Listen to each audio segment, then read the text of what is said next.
العالمين والصلاة والسلام على سيد المرسلين وعلى آله الطيبين وأصحابه الطاهرين أما بعد فأعوذ بالله من الشيطان الرجيم بسم الله الرحمن الرحيم إن الله وملائكته يصلون على النبي يا أيها الذين آمنوا صلوا عليه وسلموا تسليما اللهم صل على سيدنا وشفيعنا وكريمنا ومولانا محمد وعلى آله وصحبه وبارك وسلم اللهم رب اشرح لي صدري ويسر لي أمري واحلل عقدة من لساني يفقه قولي نويت سنة الاعتكاف. حاضرین محترم، اللہ رب العالمین کا بے پناہ شکر و احسان ہے. اللہ تعالیٰ نے ہمیں اپنے حبیب کریم علیہ السلام کے ذکر مقدس کی مبارک محفل میں شرکت کرنے کا شرف عطا فرمایا. ترتیب وار درس شفا شریف جاری ہے اور آج ہم بات کریں گے اس کتاب کی جو آخری قسم ہے، القسم الرابع، چوتھی قسم.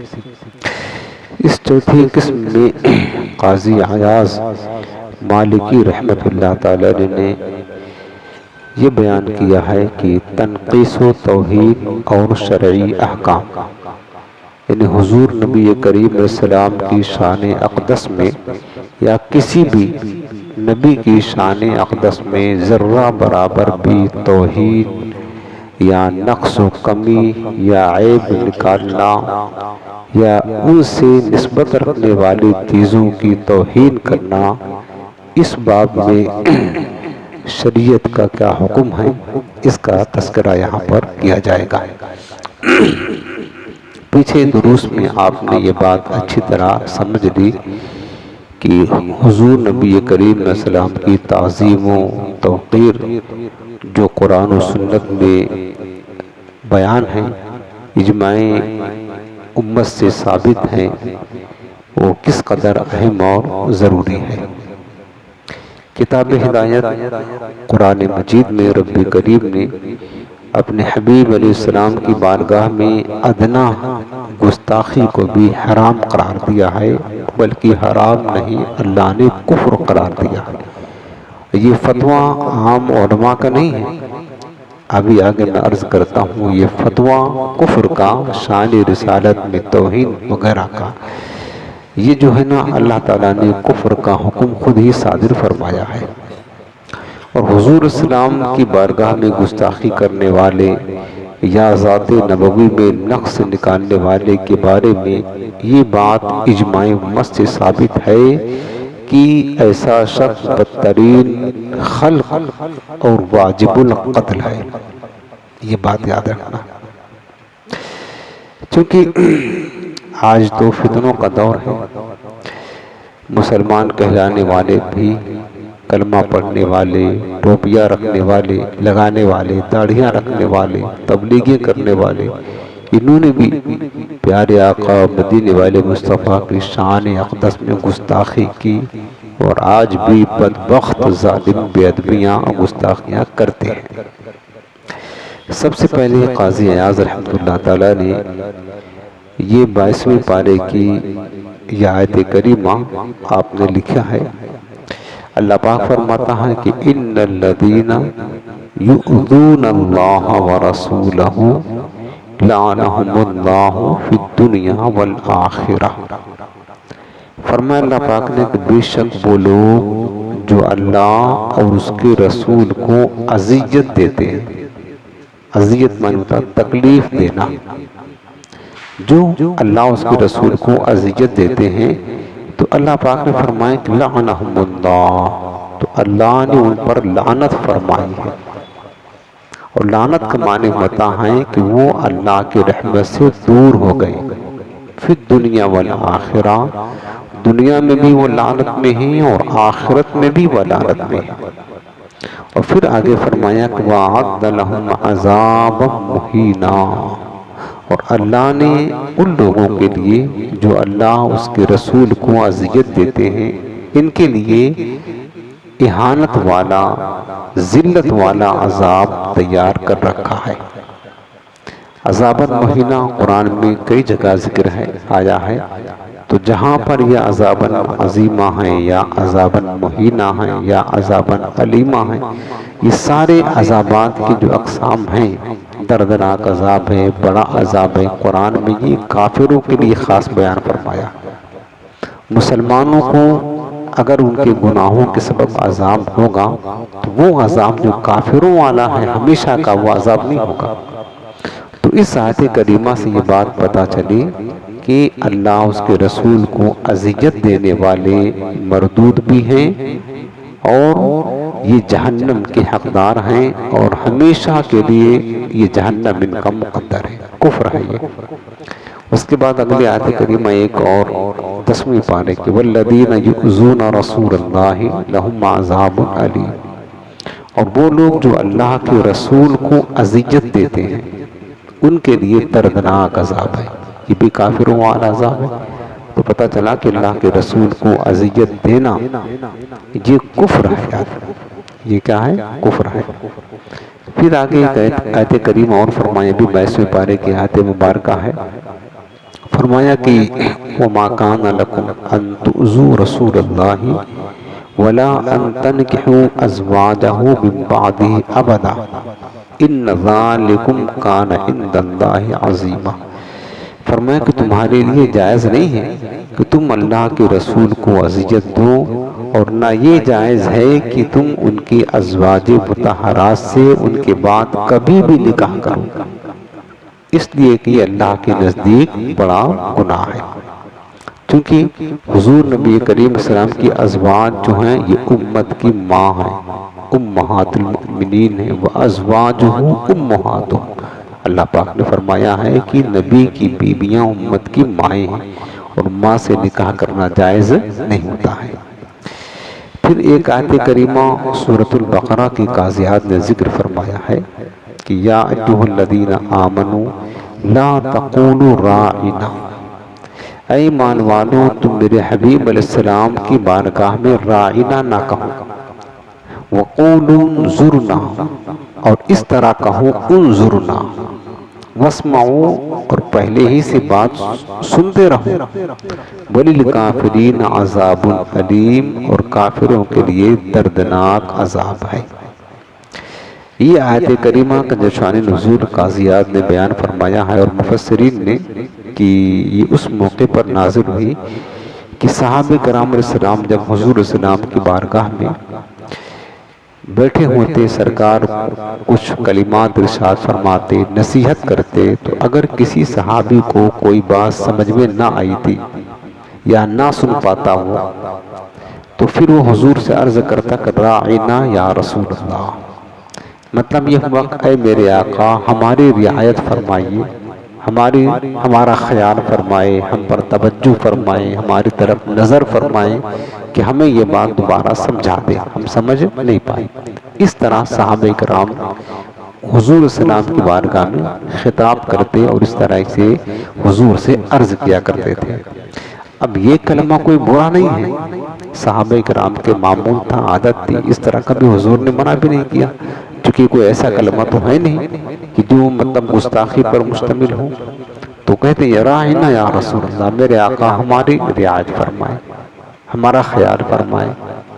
تو یہ جاری تھا، لیکن یہود جو ہیں یہ جو اسلام اور پیغمبر اسلام کے کٹر دشمن، اور یہود ہر ممکن کوشش کرتے تھے کہ کسی طرح اپنی خباثت سے پیغمبر اسلام کو اذیت دیں، ان کی شان میں تنقیص، توہین کریں، عیب نکالیں، گستاخی کریں، بے ادبی کریں، یہ ہمیشہ کوشش میں لگے رہتے تھے، کچھ نہ کچھ یہ بدبخت کرتے رہتے تھے، اور آج بھی یہودیوں کی عادت ہے، آج بھی۔ تو اب انہوں نے کیا کیا جب یہ سنا کہ صحابہ تو حضور کے بارے میں راعینا کہتے ہیں، تو یہود کی زبان میں یہ لفظ بطور مذمت یعنی گالی کے طور پر استعمال ہوتا تھا، اور بلکہ انہوں نے یہ کہا، اب آپس میں انہوں نے کہنا شروع کر دیا کہ راعینا، راعی کہتے ہیں چرواہے کو، چرواہے کو تھوڑا زبان کو موڑ کر راعینا یا رسول اللہ، یعنی حضور علیہ السلام کو معاذ اللہ چرواہے کہنا شروع کر دیا۔ اب وہ حضرت سعد حضور کی صحابی ہیں، انہیں پتا تھا یہودیوں کی اس چال کا کہ یہودیوں کی زبان میں یہ لفظ کس لیے استعمال ہوتا ہے اور یہودی کس وجہ سے حضور کو یہ لفظ استعمال کرتے ہیں۔ تو وہ غصہ ہوئے حضرت سعد اور کہنے لگے، یہودیوں اگر تم نے میرے نبی کی شان میں راعینا کا لفظ کہا، اور وہ چونکہ گستاخی اور احانت کے لیے بولا کرتے تھے، تو میں تمہاری گردن اڑا دوں گا۔ ان کو ڈرایا دھمکایا تنبیہ کی۔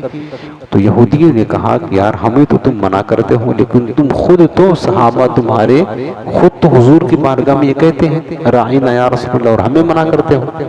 اب حضرت سعد خاموش ہو گئے، حضور کی بارگاہ میں آئے تو اللہ رب العالمین نے قرآن کی یہ آیت کریمہ نازل فرما دیا، اور کیا فرمایا، یا ایھا الذین آمنو، اے ایمان والو، لا تقولوا راعینا، میرے محبوب کی بارگاہ میں راعینا نہ کہنا آپ۔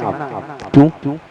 جبکہ صحابہ ابھی تک کہا کرتے تھے، رب نے کبھی منع نہیں کیا، نہ حضور نے منع کیا، چونکہ ایسا کلمہ ہی نہیں کہ جو گستاخی ہو، وہ تو یہودیوں نے غلط استعمال کیا، یہودیوں نے مس یوز کیا اس کلمہ کو۔ صحابہ سے تو تصور بھی نہیں ہو سکتا تھا کہ صحابہ بطور احانت کے، بطور گستاخی کے یہ کلمہ حضور کے لیے استعمال کریں، صحابہ سے کبھی یہ بات تصور نہیں۔ اب لیکن یہودی اس لفظ کو غلط استعمال کرنے لگے تو رب العالمین نے قرآن نازل کر دیا۔ کسی کو موقع نہ ملے کہ صحابہ استعمال کرتے ہیں اور غلط استعمال کرنے لگے یہودی، تو رب نے فرما دے کہ ایمان والو میرے حبیب کی بارگاہ میں راعینا نہ کہنا۔ کیوں نہ کہنا؟ چونکہ یہودی اس لفظ کو غلط طریقے سے استعمال کر کے میرے محبوب کی توہین کرتے ہیں، سمجھ رہے ہیں؟ پھر اللہ تعالیٰ نے خود ہی ادب سکھایا، اس کی جگہ پر پھر کیا کہنا ہے؟ اللہ پاک نے فرمایا کہ وَقُولُوا، اور اس طرح کہو، انظرنا یا رسول اللہ، ہماری طرف نظر کرم فرمائے۔ دیکھو یہ بارگاہ رسالت ہے، عرش اعظم سے اللہ تعالیٰ اپنے محبوب کی بارگاہ کا ادب سکھا رہا ہے، کلمہ کون سا استعمال کر رہا ہے وہ بھی کرنا ہے، وہ بھی بتا رہا ہے۔ یہ بارگاہ رسالت کی شان دیکھیں، عرش الہی سے عرش کا مالک فرما رہا ہے، اے لوگوں اگر تمہیں کبھی حضور کو پوچھنا ہو، میرے محبوب کو مخاطب کرنا ہو، راعینا مت کہنا آپ سے، وَقُولُوا انظُرْنَا، اس طرح کہنا انظُرْنَا یا رسول اللہ۔ اور پھر یہ بھی یاد رکھو، پھر آگے فرما ادب، کہا کہ یہ کہنے کی بھی ضرورت پیش کیوں آئی، وَاسْمَعُوا، میرے محبوب بات کریں کچھ کہیں تو پہلے ہی سے کان لگا کر سنتے رہا کرو، دوبارہ میرے حبیب کو کہنے کی اذیت نہ دیا کرو، زحمت نہ دیا کرو، وَاسْمَعُوا وَلِلْكَافِرِينَ عَذَابٌ أَلِيمٌ۔ پھر آگے اللہ نے بتا دیا اگر کوئی اس طریقے سے احانت کا معاملہ کرے گا میرے حبیب کی بارگاہ میں تو کافروں کے لیے دردناک عذاب ہے۔ اب ذرا غور کریں کتنا نازک بارگاہ ہے میرے حبیب، میرے عزیزوں، کتنا نازک یہ بارگاہ رسالت ہے، ادب گاہیس زیر آسماں از عرش نازک تر، نفس گم کر دمی آید جنید و بایزیدی جا۔ آسمان عرش اعظم کے نیچے یہ وہ جگہ بارگاہ رسالت کی ہے جو عرش اعظم سے بھی زیادہ نازک ہے، ادب اس کا۔ حضرت جنید بغدادی بایزید بستامی اس جگہ آتے تو سانسیں بھی روک کر کے آتے، کہیں سانسوں کا شور حضور کی بارگاہ میں بے ادبی نہ ہو جائے۔ اب آپ ذرا غور کریں میرے پیارے، حضور کی بارگاہ میں اب اس سے علماء نے ایک مسئلہ نکالا ہے کہ اللہ اس کی رسول کی شان اقدس میں ایسا لفظ استعمال کرنا جس کے دو معنی ہوں۔ ایک معنی تو اللہ اس کی رسول کی شان کے لائق ہے، بن سکتا ہے، لیکن اسی کا دوسرا معنی ایسا بن رہا ہے جو کسی طرح شان رسالت یا شان الوہیت کے لائق نہیں ہے، تو شریعت میں یہ ایسا کلمہ بھی بولنا حضور کے لیے منع کر دیا اللہ نے۔ اب دیکھو راعینا صحابہ بولتے تھے تو ادب کے لیے، یہودی اس کو بولنے لگے بے ادبی کے لیے، رب نے کہا نہ بولو. اتنا معمولی بات، وہ بارگاہ رسالت کا ادب کا حال ہے، اتنا معمولی بات، اس پر اللہ نے حکم دے دیا کہ اب ایسا کلمہ تمہیں کہنا نہیں ہے. اب یہاں پر یہ امت کے اس بات پر اجماع ہے کہ اللہ کے محبوب علیہ السلام کی بارگاہ میں ذرہ برابر بھی بے ادبی گستاخی کرنا یہ کفر ہے، اور گستاخی کرنے والا، بے ادبی کرنے والا واجب القتل ہے. اگر توبہ بھی کرے اس کی توبہ قبول نہیں، توبہ بھی کرے تب بھی اس کو قتل کیا جائے گا. یہ بارگاہ رسالت ہے. اور خود پیارے آقا علیہ السلام نے اپنی حیات ظاہری میں بہت سارے ایسے گستاخوں کو خود صحابہ کو حکم دے کر کے قتل کرایا. تاریخ بھی شاہد ہے، حدیث میں بھی ہے. ٹھیک. اور صحابہ کرام نے حضور کی بارگاہ کی تو عظمت تو بہت بلند ہے. اگر میرے آقا علیہ السلام کوئی فیصلہ فرما دے، فیصلہ، اور کسی نے اس فیصلے کا انکار کیا یا شک پیدا کیا کہ ہاں یہ فیصلہ جو ہے نا ہمیں منظور نہیں یا صحیح نہیں لگتا فیصلہ نا، تو صحابہ نے تو وہ بھی برداشت نہیں کیا کہ میرے محبوب نے جو فیصلہ کر دیا ہے تم نے اس میں شک کیسے کیا، اس کو بھی قتل کر دیا. واقعہ آپ نے سنا ہوگا جو قرآن عظیم کی آیت کریمہ ہے، فلا وربک، یہ قاضیات نے لکھا ہوا ہے، فلا وربک لا یؤمنون حتی یحکموک فیما شجر بینہم ثم لا یجدوا فی انفسہم حرجا مما قضیت ویسلموا تسلیما. واقعہ یہ پیش آیا کہ بتائیں کہ شان رسالت بہت بلند ہے. حضور کا فیصلہ اگر انکار کیا کسی نے تو وہ بھی لائق قتل ہے، زندہ رہنے کے لائق نہیں ہے. واقعہ یوں ہے جو یہ آیت کریمہ آپ نے سنا کہ 5ویں پارے کی ہے سورہ نساء کی. ایک یہودی اور ایک کلمہ گو بظاہر مسلمان تھا لیکن تھا وہ منافق. اب منافق تو کوئی آسمان سے نازل نہیں ہوتے ہیں، یہی جو زبان سے کلمہ پڑھتے ہیں، تبلیغیں کرتے ہیں، داڑھی ٹوپی رکھ لیتے ہیں اور دل میں بغض رسالت ہوتا ہے، اسی کو منافق کہتے ہیں. کوئی الگ مخلوق تو ہے نہیں، لیکن وہ ظاہری چونکہ مسلمانوں کا لبادہ رہتا ہے اور اپنے کفر کو، نفاق کو چھپا کر رکھتے ہیں، عوام کو پتہ نہیں ہوتا ہے تو لوگ ان کو مسلمان کہتے ہیں اور مسلمانوں کے گروہ میں شامل ہوتے ہیں.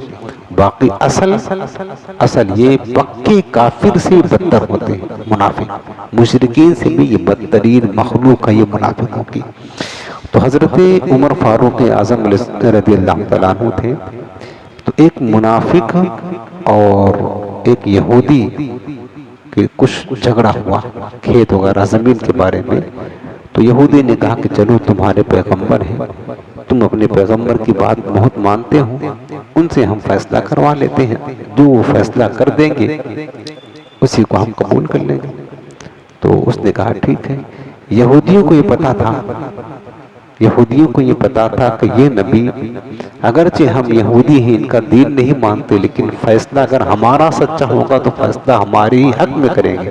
ایسا نہیں کہ مسلمان کلمہ پڑھتا ہے ہمارا بنتا ہے تو فیصلہ اس کے حق میں کر دے. یہودیوں کو یہ بات پتا تھا. کہا چلو تمہارے نبی کے لیے. اس منافق نے سوچا کہ یار ہم تو مسلمان ہیں اور یہ تو دشمن ہے اللہ اس کے رسول کا، اگر اللہ کے رسول فیصلہ کریں گے تو ہمارے حق میں کریں گے. گیا خوشی خوشی. میرے آقا کریم نے دونوں کی باتیں سنی، جائزہ لیا تو حق جو بنتا تھا یہودی کا، یہ منافق باطل تھا. سرکار نے فیصلہ کر دیا کہ یہودی کے حق میں فیصلہ ہو گیا. اب یہ جو منافق تھا نا کلمہ گو، اس نے کہا نہیں، ایسا کرتے ہیں کہ حضرت عمر کے پاس چلتے ہیں، ان سے فیصلہ کرائیں گے. اس کے ذہن میں کیا تھا کہ حضرت عمر جو ہے نا یہودیوں پر بہت سخت ہے، جیسے سنیں گے کہ یہودی ہمارے مقابلے میں ہیں تو فوراً، اور ہم مسلمان ہیں، مسلمانوں سے بڑے محبت کرتے ہیں، تو جلدی سے فیصلہ ہمارے حق میں کر دیں گے. کسی طرح وہ ناحق قبضہ کرنا چاہتا تھا اس کی زمین پر. صحابہ کی شان تو یہ نہیں تھا، منافق تو ہی تو اس کا حال یہ ہوا. اب وہ کہا کہ عمر کے پاس چلتے ہیں، ہم ان سے فیصلہ کروائیں گے، ان کا فیصلہ سچا ہوتا اور ان کا عادلانہ حکم بھی مشہور ہے. تو کہا منافق نے کہا کہ ٹھیک، وہ یہودی نے کہا کہ ٹھیک ہے تمہاری مرضی، جبکہ تمہارے نبی نے تو فیصلہ کر دیا ہے۔ اس کے بعد ہوا یہ کہ وہ لے کر آیا حضرت عمر کے پاس، کیا بات ہے؟ تو بتایا کہ یہ مسئلہ ہے زمین کا، جائیداد کا، زمین کا کچھ کھیت وغیرہ کا مسئلہ تھا، تو فیصلہ کر دے ہمارے حق میں۔ اس یہودی نے کہا کہ دیکھو عمر، تمہارے نبی نے ہم دونوں کے اس جھگڑے کا فیصلہ کر دیا، ہم تمہارے نبی کے پاس سے ہو کر آ رہے ہیں، انہوں نے فیصلہ ہمارے حق میں کر دیا، پھر بھی یہ تمہارے پاس لے کر آیا، اتنا اس نے کہا۔ تو حضرت عمر نے سنا تو کچھ بولا نہیں، جواب نہیں دیا، گھر کے اندر گئے، ننگی تلوار لے کر آئے، اسی وقت اس منافق کی گردن اڑا دی۔ کیا سمجھ رہے ہیں بات؟ کچھ پوچھا بھی نہیں، اور نہ حضور سے اجازت بھی لینے گئے کہ یا رسول اللہ، اس نے آپ نے فیصلہ کر دیا تھا، اس نے آپ کے فیصلوں کو قبول نہ کیا، ہمارے پاس آیا ہے، اب ہمارا کیا حکم ہے؟ یعنی حضور کے فیصلے کو نہ ماننا کتنا بڑا، مطلب کتنی بڑی جرات ہے، ذرا غور کریں۔ حضرت عمر نے اسی وقت کیا کیا؟ اس منافق کی گردن اڑا دی کہ نبی کا فیصلہ جو بھی نہ مانے سر قلم کر دو، مگر یہ شرط ہے فاروق کی تلوار بچ جاؤ۔ اب بظاہر اس منافق نے حضور کی کوئی گستاخی نہیں کی تھی، شان اقدس میں کوئی توہین نہیں کی تھی، ایسا معاملہ نہیں تھا، یہ تو بہت بڑی جرات ہوگی نا، حضور کی شان میں توہین کرنا، بے ادبی کرنا، گالی دینا، اذیت دینا، یہ تو بہت بڑی جرات ہے۔ اس نے صرف حضور کے فیصلے کا انکار کیا، اور زبان سے انکار کیا کیا کہ وہ بس سوچتا تھا کہ ہمارے حق میں فیصلہ نہ مانا، قبول نہ کیا۔ تو حضرت عمر نے یہ نہیں دیکھا کہ یہ کلمہ پڑھتا ہے، داڑھی رکھا ہے، مسلمان مانا جاتا ہے، مسلمانوں میں شمار ہوتا ہے، گردن اڑا کر کے رکھ دی۔ اب وہ مدینے میں شور مچ گیا کہ حضرت عمر نے ایک مسلمان کو ناحق قتل کیا۔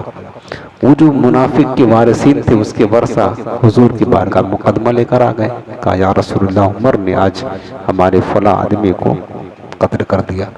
اس وقت مسلمان کا قتل بہت بڑا جرم ہے پیارے، مسلمان کا قتل حرام ہے، اشد حرام ہے قتل مسلمان، اور اگر مسلمان کو قتل کیا ہے تو قصاص میں اس شریعت کا یہ قانون ہے کہ اس قاتل کو قتل کیا جائے گا، قصاص۔ یا ایھا الذین آمنوا کتب علیکم القصاص فی القتلى، اللہ نے حکم دیا ہے۔ تو اب وہ کہتے تھے جو مقتول کے وارثین تھے، انہوں نے کہا کہ عمر نے مسلمان کو قتل کیا، لہذا ہمیں قصاص چاہیے، بدلہ۔ میرے آقا ذرا سوچ میں پڑے کہ یہ کیسے ہو سکتا ہے کہ عمر ایک مسلمان کو قتل کر دے؟ حضور علیہ السلام کو اطمینان نہیں ہوا، یہ کیسے ممکن ہے کہ عمر ایک مسلمان کو قتل نہیں کر سکتے؟ ابھی میرے آقا کریم یہ سوچ رہے تھے، حضور نے حضرت عمر کو بلایا، رب نے حضرت عمر کی شان اقدس میں یہ آیت کریمہ نازل فرمائی۔ یہ آیت کریمہ کیا؟ فلا وربک لا یؤمنون حتی یحکموک فیما شجر بینہم۔ اللہ فرماتا ہے محبوب، مجھے تیرے رب ہونے کی قسم ہے، میں تیرا رب ہوں، مجھے قسم ہے اس بات کی کہ وہ مومن نہیں ہو سکتے ہیں جب تک کہ اپنے آپس کے اختلاف کو، اپنے آپس کے جھگڑوں کو تمہیں حاکم نہ بنائیں اور تمہارا فیصلہ نہ قبول کر لیں۔ رب نے فرمایا کہ لا یؤمنون، وہ مومن ہی نہیں ہے۔ جب یہ آیت کریمہ نازل ہوئی، حضور نے پڑھ کے سنایا، کہا دیکھ لو، ہم نے فیصلہ کیا تھا، اس نے قبول نہیں کیا، اپنے دل میں فیصلوں کو تسلیم نہیں کیا، رب نے خود فرما دیا کہ لا یؤمنون، یہ مومن ہی کہاں ہے؟ تو عمر نے کسی مومن کو نہیں بلکہ کافر کو قتل کیا ہے۔ یہ واقعہ بتانے کا مقصد یہ ہے، ایک ہی مقصد ہے کہ دیکھیں حضور علیہ السلام کی شان اقدس میں گستاخی، بے ادبی تو بہت بڑی جرات ہے۔ یہاں سے یہ ثابت ہوا، کیا ثابت ہوا؟ یہاں سے یہ بات ثابت ہوئی کہ حضور علیہ السلام سے نسبت رکھنے والی چیز کا، حضور کے فیصلے کا، کسی بھی چیز کا ادنا سی توہین، گستاخی، یہ واجب القتل بنا دیتی ہے انسان کو۔ تو اس پر تمام امت کا اجماع ہے، اجماع امت ہے۔ اسی طریقے سے حضور نبی کریم صلی اللہ علیہ وسلم نے جو غیبی خبریں دی ہیں، یہ ہوگا، اور منافقین آج کے دور کے منافقین تو باقاعدہ مناظرہ کرتے ہیں، حضور کے یہ نہیں معلوم تھا، یہ نہیں معلوم تھا، اگر یہ معلوم ہوتا تو پھر کیوں نہیں بتایا، اس طریقے سے بحث کرتے ہیں، مناظرہ، اور کہتے ہیں کہ ہم پکے موحد مسلمان ہیں۔ اب میں آپ کو ایک قرآن عظیم سناتا ہوں، یہ 10ویں پارہ ہے سورہ توبہ۔ سورہ توبہ میں اللہ پاک نے آیت کریمہ فرمائی کہ وَلَئِن سَأَلْتَهُمْ لَيَقُولُنَّ إِنَّمَا كُنَّا نَخُوضُ وَنَلْعَبُ۔ اس آیت کریمہ کی تفسیر میں مفسرین نے جو بات لکھی ہے کہ میرے آقا کریم غزوہ تبوک کے لیے جا رہے تھے، تو منافقین بھی تھے، 3 افراد تھے، وہ ایک ساتھ چل رہے تھے، وہ آپس میں باتیں کیا کر رہے تھے؟ باتیں یہ کر رہے تھے کہ یار اللہ کے رسول نے یہ خبر دی ہے کہ ہم روم پر فتح پا جائیں گے، چونکہ میرے آقا نے بشارت تو دی تھی نا پیشن گوئی میں، روم فتح ہوگا، ایران فتح ہوگا، بڑی بڑی حکومتیں سپر پاور پر اسلام کا جھنڈا لہرائے گا، میرے آقا نے خبر تو سب اپنے ظاہری حیات میں دی تھی۔ اب وہ جو تھے نا تینوں، وہ ایک ساتھ چلتے ہوئے یہ باتیں کر رہے تھے کہ رسول اللہ نے یہ خبر دی ہے کہ روم فتح ہوگا، ایران فتح ہوگا، اتنی بڑی بڑی حکومتیں فتح ہوگی۔ تو انہوں نے کیا کہا کہ کہاں اتنی بڑی حکومت، سپر پاور طاقت، اور کہاں یہ مسلمان کمزور، کیسے فتح ہوگا؟ یعنی انہوں نے حضور کی اس غیبی خبر کے بارے میں شک کیا، بس اتنا کام کیا۔ ایک نے کہا، دوسرے نے اس کو ہنسا، کہا نہیں، اس پر ہاں ملا، تائید کی، تیسرا خاموش رہا، بس اتنا ہی کام۔ انہوں نے حضور کی غیبی خبر جو سرکار نے دی تھی نا، اس میں شک کیا کہ یہ کیسے ہو سکتا ہے کہ ہم لوگ تو بے سر و سامانی میں ہیں، مسلمان کتنے کمزور ہیں، اور اتنی بڑی بڑی حکومت کیسے فتح ہوگی؟ حضور کی غیبی خبر پر یقین نہیں کیا، اور اس کا معذاللہ مذاق اڑایا، انہوں نے شک کیا، یہ کیا۔ اب میرے آقا علیہ السلام کو پتا چلا تو سرکار نے تینوں کو بلایا، تم نے ایسا کہا ہے، ایسا کہا ہے؟ تو انہوں نے کہا کہ حضور بہانے بنا، منافقین بہانے بنانے بڑے ماہر ہوتے ہیں، کہنے لگے کہ ہاں یا رسول اللہ، ہم تو یہ صرف راستہ کاٹنے کے لیے ہنسی مذاق کی بات کر رہے تھے، باقی ہمارا مقصد ایسا نہیں تھا۔ بہانے پٹی بہت آتا منافقین کو، کہنے لگے کہ یا رسول اللہ، اور انہیں پتہ نہیں کہ جس سے بہانے بازیاں کر رہے ہیں یہ وہ نبی ہے جو فرش پر بیٹھ کر عرش کی خبریں رکھتا ہے۔ ہاں، یہ تو تمہارے دل تو سامنے ہیں، بیٹھتا فرش پر ہیں خبریں عرش کی۔ ایک صحابی جاتی ہیں حضور کا حدیث پاک میں، حضور کے بارگاہ میں ان کا بیٹا شہید ہو گیا تھا، کہنے لگے کہ یا رسول اللہ، میرا بیٹا تو شہید ہو گیا ہے، اب مجھے تسلی نہیں ہو رہی ہے، آپ مجھے بتائیں کہ میرا بیٹا ابھی کہاں ہے؟ اگر وہ جنت میں گیا تو میں صبر کر لوں گی اور دل کو سکون مل جائے گا، اور اگر وہ جنت اس کا ٹھکانہ نہیں ہے تو پھر آقا مجھے رونے کی اجازت دے، میں اپنے بیٹے کے غم پر روؤں۔ میرے آقا کریم نے فرمایا کہ گھبرا مت، تیرا بیٹا جنت کے سب سے اعلیٰ درجے میں گیا ہے۔ اب آپ بتائیں جنت کہاں ہے؟ 7 آسمانوں کے اوپر جنت ہے، فرش پر بیٹھنے والا نبی، خبر کہاں کی؟ جنت میں کون گیا تیرا؟ بے شمار حدیثیں اس بارے میں۔ اب یہ منافقین تو ان کو تو یقین ہی نہیں تھا پہلی بات کہ حضور ہمارے دل کی بات جانتے ہیں، غیب کے تو منکر تھے۔ انہوں نے شک کیا تھا حضور کے کس بات پر؟ جو سرکار نے غیبی خبریں دی تھی اس میں شک کیا تھا۔ آج کے بھی منافقین یہی کہتے ہیں، اللہ کے رسول کو اگر یہ معلوم ہوتا تو سیدہ عائشہ کا ہار گم ہو گیا تھا، کیوں بتایا نہیں؟ پھر یہ ہو گیا تھا کیوں نہیں بتایا نہیں؟ انکار کرتے ہیں غیب کا، تو یہ بھی اسی کٹرے میں جائیں گے جو اس دور کے منافقین۔ اب جب حضور نے پوچھا تو کہا کہ حضور میں تو یوں باتیں کرنے کے لیے ہم لوگ ہنسی مذاق کر رہے تھے، کوئی ایسا ہمارا کہنے کا مقصد نہیں تھا۔ انہوں نے یہ بہانے پٹی کری۔ اللہ رب العالمین نے قرآن عظیم کی آیت کریمہ سورۃ توبہ کی یہ آیت کریمہ نازل فرما دی، وَلَئِن سَأَلْتَهُمْ لَيَقُولُنَّ إِنَّمَا كُنَّا نَخُوضُ وَنَلْعَبُ۔ اے میرے حبیب، آپ اگر ان سے پوچھو گے تو یہی کہیں گے کہ ہم تو ہنسی مذاق کر رہے تھے، کھیل کود کی باتیں کر رہے تھے۔ میرے حبیب تم ان سے فرما دو، اب اللہ ورسولہ کنتم تستہزئون، کیا تم اللہ کے ساتھ اور اس کے رسول کے ساتھ مذاق کرتے ہو؟ اللہ کے ساتھ، حالانکہ انہوں نے اللہ کے ساتھ کوئی مذاق کیا تھا؟ مذاق تو حضور کے قول کا اڑایا تھا انہوں نے، اللہ کے ساتھ تو مذاق نہیں کیا تھا۔ لیکن رب نے کیا فرمایا؟ اب اس موقع پر اب اللہ، پہلے اپنا ذکر کیا، اے منافقوں کیا تم اللہ کے ساتھ ورسولہ اور اللہ کے رسول کے ساتھ کنتم تستہزئون مذاق کرتے ہو؟ مذاق انہوں نے رسول اللہ کی قول کا، غیبی خبروں کا کیا تھا، لیکن رب نے فرمایا کہ میرے محبوب کی بات کا مذاق اڑانا یہ رب کا مذاق اڑانا ہے۔ وہاں تک جاتا ہے معاملہ، یہی تک نہیں باقی رہتا ہے۔ میرے حبیب کی باتوں کا، غیبی خبروں کا مذاق اڑانا، میرے مصطفیٰ میں شک کرنا، ان کی توہین کرنا رب کی توہین ہے، رب کا مذاق اڑانا۔ تم نے میرے مصطفیٰ کی غیبی خبروں میں شک کر کے توہین کیا میرے حبیب کی، تم نے ان کی نہیں میری توہین کیا۔ اب اللہ و رسولہ، بارگاہ رسالت کا مقام دیکھو یار، اللہ کے ساتھ مذاق کرتے، اس کے رسول کے ساتھ۔ پھر آگے جو جملہ رب نے فرمایا، یہ فتویٰ دے رہا رب العالمین، لا تعتذروا، بہانے مت بناؤ۔ بہانے پٹی موت آتی ہے نا، رب نے خود فرما دیا قرآن نازل کر کے، لا تعتذروا، بہانے نہ بناؤ، عذر مت پیش کرو، قد کفرتم، یقیناً تم کافر ہو چکے۔ بات دیکھیں، قد کفرتم بعد ایمانکم، تم پہلے تو ظاہری طور پر مسلمان تھے، ایمان ظاہر کرتے تھے، ایمان لانے کے بعد قد کفرتم، قد تحقیق کے لیے آتا ہے، کوئی شک نہ رہتا کہ یقیناً تم کافر ہو چکے ہو۔ اب آپ بتائیں یہ فیصلہ کون سنا رہا؟ ہم نہیں سنا رہے ہیں۔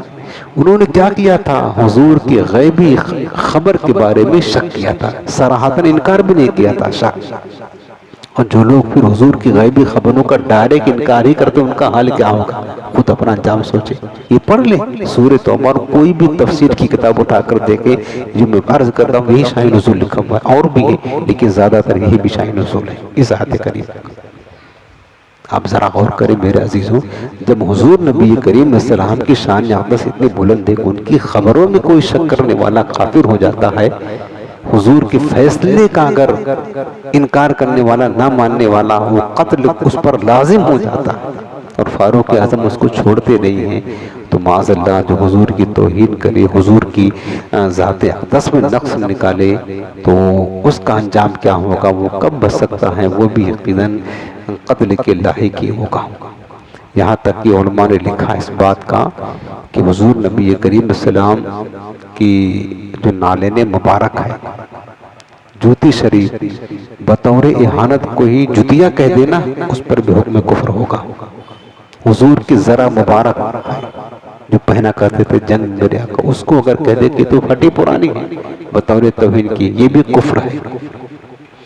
حضور سے نسبت اتنا بڑا مقام میرے مصطفیٰ کا یہ رب نے دیا ہے، اور آپ کو میں بتا تو رہا ہوں، میں قرآن سے ہی تو حوالہ پیش کر رہا ہوں، حدیث ہی آپ کو سنا رہا ہوں، اپنے گھر کی باتوں بتا نہیں رہا ہوں کہ میرے آقا کریم کی بارگاہ کا ادب رب نے سکھایا، کہا ذرہ برابر بھی اگر میرے محبوب کی شان میں تم نے گستاخی کی یا آواز بلند کر دی اور ادب کے خلاف ہو گیا، تو پھر یاد رکھنا تمہارے اعمال سارے برباد ہو جائیں گے، تمہیں خبر بھی نہ پڑے گی۔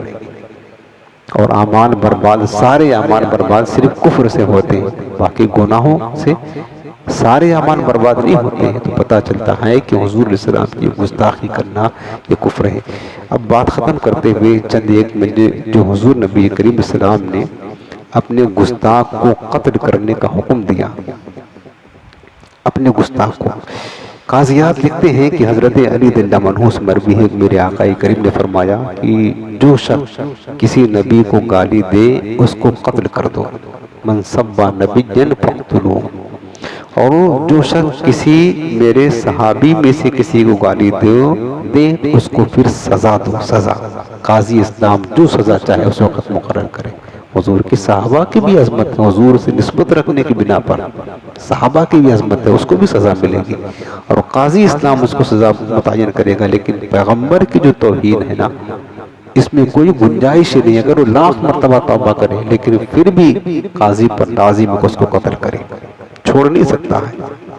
یہ یعنی یہ سمجھ لیں کہ توہین پیغمبر عام گناہوں کی طرح، عام کفر کی طرح نہیں، یاد رکھنا، عام کفر کی طرح نہیں ہے، اس کا حکم سخت ہے۔ اس کا حکم جیسے کہ کوئی بندہ ہے جو کوئی کفریہ کلمات کہہ دیا، مثلا ضروریات دین میں سے کسی کا انکار کر دیا، اس کا حکم الگ ہے۔ لیکن پیغمبر کی توہین اور خاص کر امام الانبیاء کی توہین، اس کا حکم بہت بہت بہت سخت ہے میرے عزیزوں، بہت سخت ہے کہ کسی بھی صورت میں یعنی بچنے کی صورت نہیں ہے۔ اب دیکھیں کہ یہ یہودی تھا، کعب بن اشرف نام کا، میرے کریم آقا علیہ السلام کو اذیت دیتا تھا، گستاخی کرتا تھا۔ حضور نے فرمایا صحابہ کون ہے جو اس کو قتل کر دے؟ ایک صحابی کھڑے ہوئے کہا حضور مجھے آپ اجازت دیں۔ سرکار نے اجازت دیا اور حضور کے حکم سے جو ہے نا کعب بن اشرف کو صحابی نے قتل کر دیا۔ اس طرح کئی واقعات ہیں۔ ابو رافع کو، یہودی تھا، یہ بھی حضور کی گستاخی کرتا تھا، حضور نے حکم دیا قتل۔ ابن خطل جس دن فتح مکہ ہوا، فتح مکہ، وہ سب کو سرکار نے امان دے دی، بڑے بڑے سورماؤں کو امان دے دی۔ ابن خطل جو حضور کی گستاخی کرتا تھا ڈر کے مارے خانے کعبہ کے پردے میں جا کر کے چھپ گیا۔ حضور نے فرمایا جا کر اس کو پکڑو، اسی کعبے کے اندر جہاں لڑائی کرنا حرام ہے، قتل و غارت گری حرام ہے، حرم شریف ہے وہ، حضور نے فرمایا اسی کعبے کے پاس اس ابن خطل کو قتل کر دو۔ گستاخ تھا ہے، حالانکہ بڑے بڑے کافر سب کو سرکار نے سب کو معاف کر دیا اس دن، لیکن اس ظالم کو حضور نے قتل کروا دیا۔ یہ امت کے لیے ہدایت تھی، تعلیم تھی کہ نبی کا جو گستاخ ہوگا نا وہ کسی بھی صورت میں بخشا نہیں جائے گا۔ اور نبی نہیں بلکہ میرے آقا علیہ السلام سے نسبت رکھنے والی کوئی بھی چیزیں پتہ ہے کر کہ حضور سے نسبت مطلب یہ چیز رکھتی ہے نا، تو یاد رکھنا اس کی توہین یہ لعنت کا سبب بنے گی۔ اس کی احانت کرنا، اس کی بے ادبی کرنا جائز۔ جیسے کہ شہر مدینہ کو علماء نے لکھا ہے، عاشقوں نے لکھا ہے، ایک بزرگ تھے ان کو حضور کی زیارت ہوا کرتی تھی۔ ایک دن انہوں نے کہہ دیا کہ یار مدینے کی دہی بڑی کھٹی ہے دہی۔ میرے حضور نے خواب میں آ کر بتایا کہ اگر میرے مدینے کی دہی کھٹی ہے تو جہاں میٹھی دہی ملتی ہے وہاں چلا جا، اب مت آنا یہاں۔ اور پھر اس دن سے حضور کی زیارت بند ہو گئی ان کو۔ ہاں وہاں تو جانوروں کا ادب ہے۔ جب حضور سے نسبت رکھنے والی ایک ایک شے کا کسی نے حضور کے کپڑے کو میلا کہہ دیا کہ گندا ہے، معاذ اللہ ثم معاذ اللہ، اس پر بھی سزا ملے گی اس کو۔